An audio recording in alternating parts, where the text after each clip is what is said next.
కోస్తాలోని మహిళా పారిశ్రామికవేత్తలతో స్ఫూర్తిని నింపేది. దీనిలో ప్రతిపాదించే ప్రతి రూపాయి రాష్ట్ర ప్రజల ఆశలు ఆకాంక్షలను సాకారం చేసేందుకు ఉద్దేశించింది.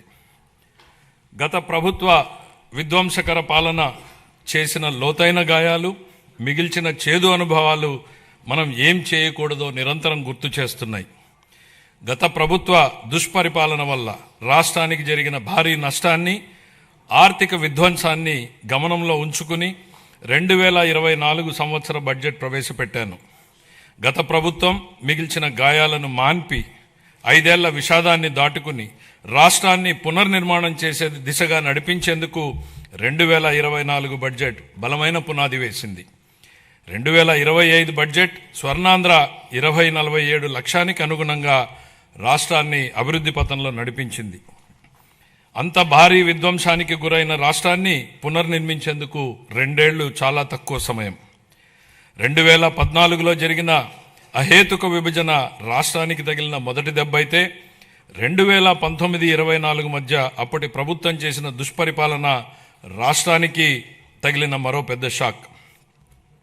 గత ప్రభుత్వం చేసిన ఆర్థిక విధ్వంసం, అపసవ్య విధానాలు, పాలకుల అసమర్థత రాష్ట్రాన్ని మరింత ఇబ్బందుల్లో కూరుకుపోయేలా చేశాయి.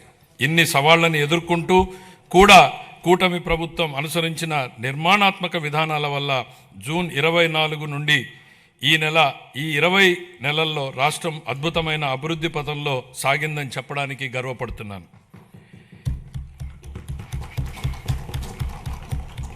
ఇప్పటి వరకు మనం ఏం సాధించాం, ఇప్పుడు ఎక్కడున్నాం, ఇంకా చేయాల్సిందేంటి అన్న అంశాల్ని కూలంకషంగా ముదింపు చేసుకుని ఈ బడ్జెట్ని రూపొందించాం.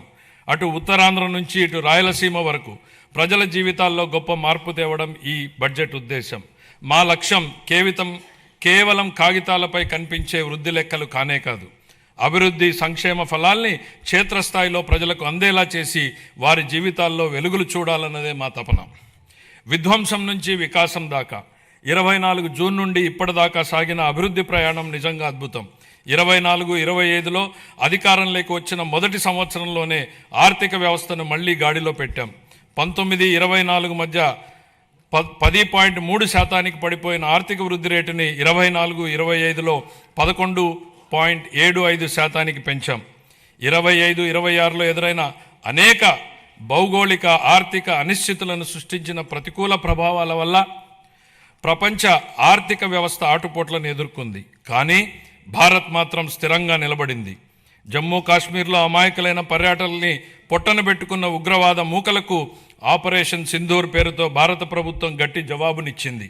ఉగ్రవాదం, భౌగోళిక రాజకీయ అనిశ్చితులు, సుంకాల యుద్ధంతో తలెత్తిన ఉద్రిక్తతలకు భారత్ చలించదని ప్రధాని నరేంద్ర మోడీ నాయకత్వం ప్రపంచానికి బలమైన సందేశం ఇచ్చింది. భారతదేశానికి ఆయన నాయకత్వం భారత్ను శక్తివంతంగా తీర్చిదిద్దింది, ఆత్మవిశ్వాసంతో తలెత్తుకునేలా చేసింది.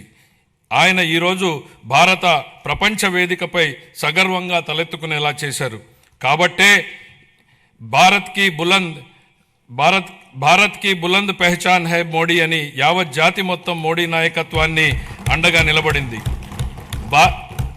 భారత్ ఎట్టి పరిస్థితుల్లోనూ ప్రజల ప్రయోజనాల విషయంలో రాజీ పడబోదని ప్రపంచానికి అర్థమైంది. ప్రపంచంలో అనేక అస్థిర పరిస్థితులు ఉన్నప్పటికీ ప్రధాని నరేంద్ర మోడీ గారి నాయకత్వంలో భారత్ 8% వృద్ధి రేటును సాధించి సత్తా చాటింది. భారతదేశంతో పాటు ఆంధ్రప్రదేశ్ కూడా ప్రపంచ వేదికపై వెలుగు లీనుతోంది. విశాఖపట్నంలో ఏఐ డేటా సెంటర్ ఏర్పాటు చేయాలన్న గ్లోబల్ ఐటీ దిగ్గజం గూగుల్ నిర్ణయం ఒక్కసారి ప్రపంచ దేశాలన్నీ ఆంధ్రప్రదేశ్ వైపు తలెత్తి చూసేలా చేశాయి. దాన్ని బాహుబలి ఒప్పందంగా పేర్కొనవచ్చు. ప్రపంచ పెట్టుబడులకు గమ్యస్థానం ఆంధ్రప్రదేశ్ అని ఆ ఒప్పందం రుజువు చేసింది. గౌరవ ముఖ్యమంత్రి చంద్రబాబు నాయుడు గారి సమర్థ నాయకత్వం, మరి యువ నాయకుడు గౌరవ మంత్రివర్యులు శ్రీ నారా లోకేష్ గారి విశేష కృషి వలన ఇది సాధ్యమైంది. ఇంతేకాదు, రాష్ట్రంలో పెట్టుబడులు వస్తున్నాయి, ప్రభుత్వంపై నమ్మకం పెరిగింది అంటే అది గౌరవ ముఖ్యమంత్రి గారి దార్శనికత పాలన మరియు గౌరవ ఉప ముఖ్యమంత్రి శ్రీ పవన్ కళ్యాణ్ గారి విశ్వసనీయ భాగస్వామ్యం వల్లనే సాధ్యమైంది. ఈ మార్పుకి సారథులు మన రాష్ట్ర ప్రజలేనని మేము బలంగా నమ్ముతున్నాం. 2024 జూన్లో రాష్ట్ర ప్రజలు ఎన్డీఏకి